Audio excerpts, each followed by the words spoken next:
My name is DECAP, and in this video, I'm going to show you how I made my track, This or That, in Ableton Live.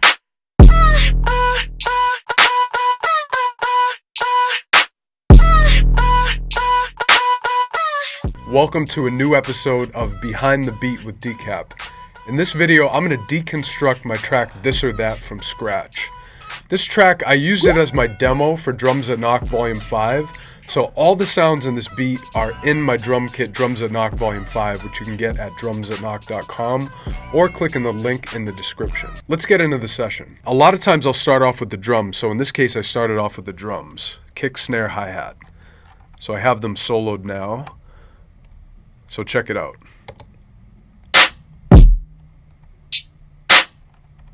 These are drums that I designed in Drums That Knock Volume 5. Hi-hats are real chill here, and then they take off in this part.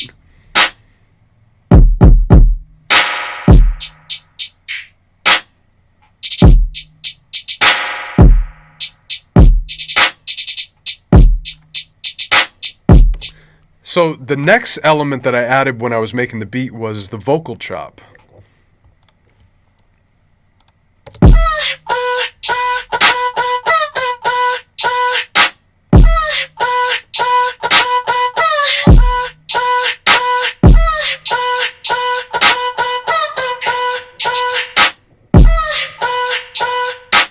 So as you can tell, or as you might be able to tell, that's just one phrase from a vocal that I chopped up in Simpler.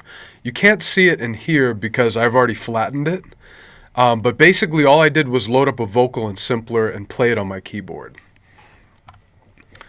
So from there, I feel like one of the signature elements from the beat is the bass line.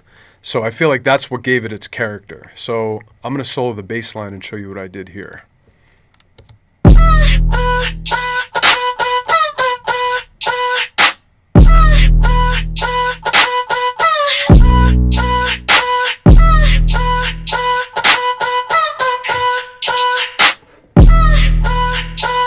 So just to show you my chain, I have some things in here, like I have a compressor that's turned off, but the first active plugin after the Simpler with the 808 is the glue compressor. And so what I did here was I sidechained it by turning on sidechain to the kick drum.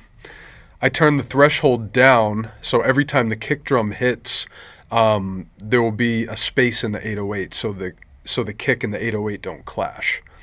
I turned up the makeup gain a little bit to make it louder. Then I ran it through an EQ. I cut at about 23 hertz, and then I gave it a boost around 180, a wide boost at about 186 hertz. Then I messed with the width a little bit with the utility plugin, did some more compression for some reason, and then I added, I think, just a tiny bit of Camel Crusher on the end of it, just to give it a little more distortion. So if we hear the sound on its own, it's a fat 808. So that's in my drum kit. I had just bought the OP1 when I was working on this beat. So what I did was I recorded the 808 sound into the OP1 and played with the effects on it. I think I just messed with, on the OP1 there's like this tape stop where you can hit stop and it has this like pitch drop effect. I was playing around with that and using the side buttons to almost scratch the sound. So if I show you that track, I recorded the 808 into the OP1. This is what I did with it, playing with the scratch buttons.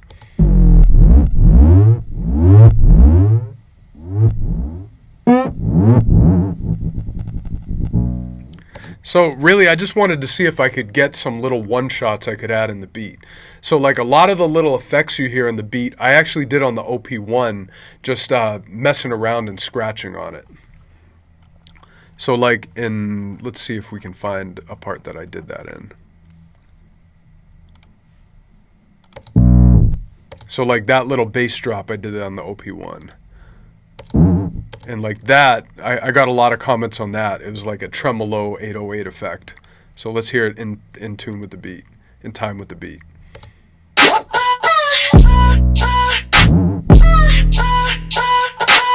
So it added a new dimension that you don't necessarily get in Ableton, bringing in some external gear.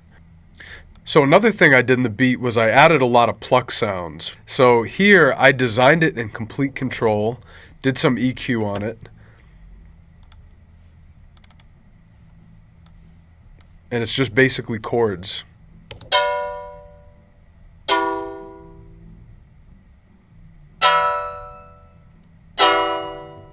So I have chords, and then I have individual plucks that I designed in complete.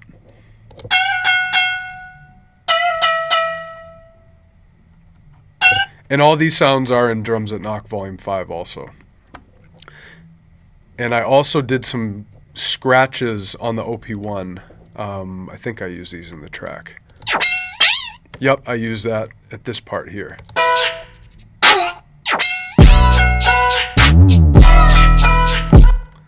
And then a pad that I designed in complete.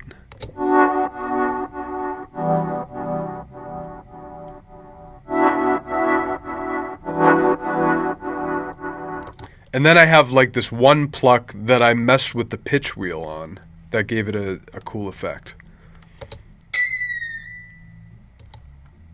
So all together.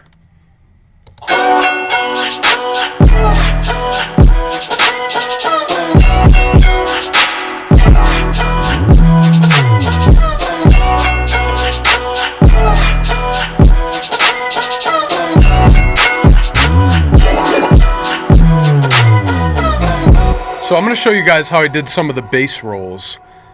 So if we look at this track, I set the glide to 359 milliseconds in the simpler.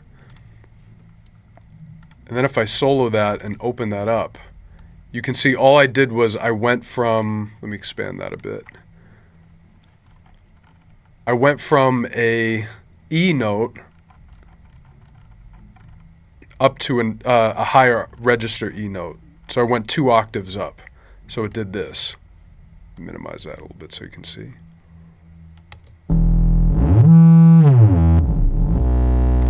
And then at the end of the phrase, I just layered a bunch of 808s so it rolls all the way down. And if you hear what that sounds like,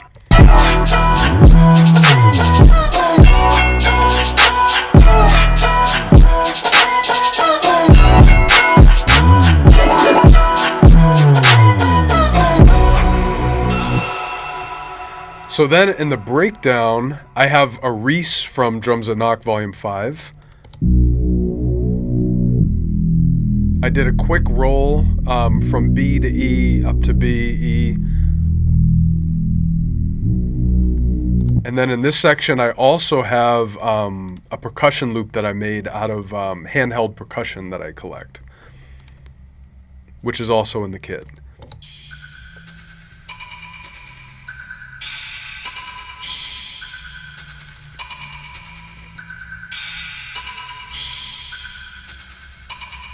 And for that, I added a pretty wet reverb to it at 70%, 3.97 decay time. Then I added an auto pan, and I set the rate to 2, and it's a little more than halfway up. So that just makes the sound spin around your head. And then, of course, it wouldn't be a DECAP beat without insane shouts. So I have a bunch of shouts, which are also in the kit.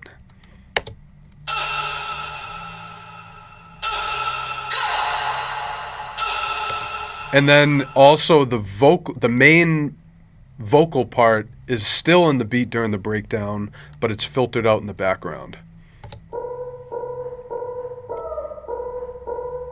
So I did that with auto filter. And if you take a look at the automation, the filter slowly goes up.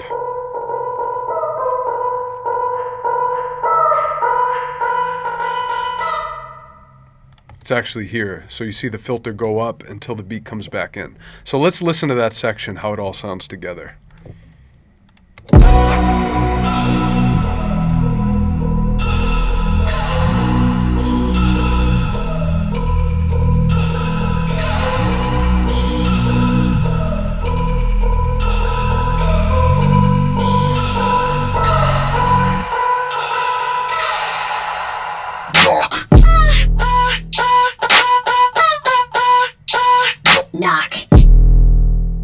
So that section really builds tension, so when the track comes back in, it has more energy. So also when it drops back in, I recorded my voice. I just said knock. Knock. Knock. And then I did a little chop of the original knock, and I pitched up. I pitch it up again, so it sounds like a chipmunk. So as you can see in this track, I really went in on the sound design, did a lot of tweaks. Had a lot of fun with this one. So a lot of you might be asking what's on the master. Let's take a look. So it's pretty simple. A lot of the way I get my stuff to bump happens in the mixing phase. So when it comes down to mastering, I'm really just boosting the gain, maybe doing a little bit of compression. In this case, I'm just limiting it a little. I'll show you more about what I mean. So you can see this little dot on the makeup. That means that it's automating. So let's see what I'm doing here.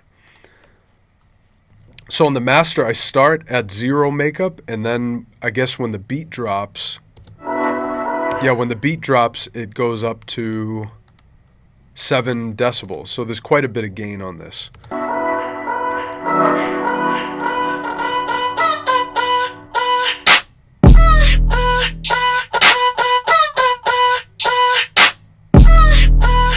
So let's hear it without the master, what it sounds like.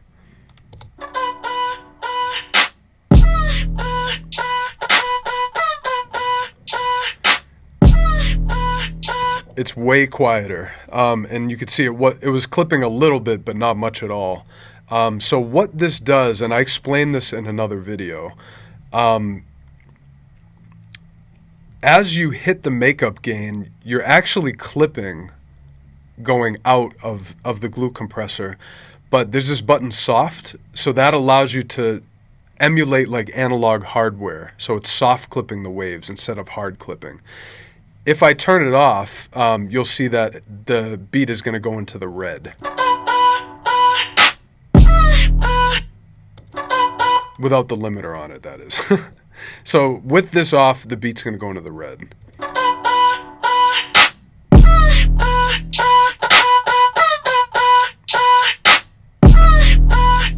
So you can see we're about 6 or 7 decibels in the red. When I turn on soft clipping, it gives it more of an analog warmth and also boosts the level of the beat. It's a real good sound, and I do this in a lot of my tracks. And the reason I put the limiter on it was just to make sure that nothing goes above 0.3 decibels.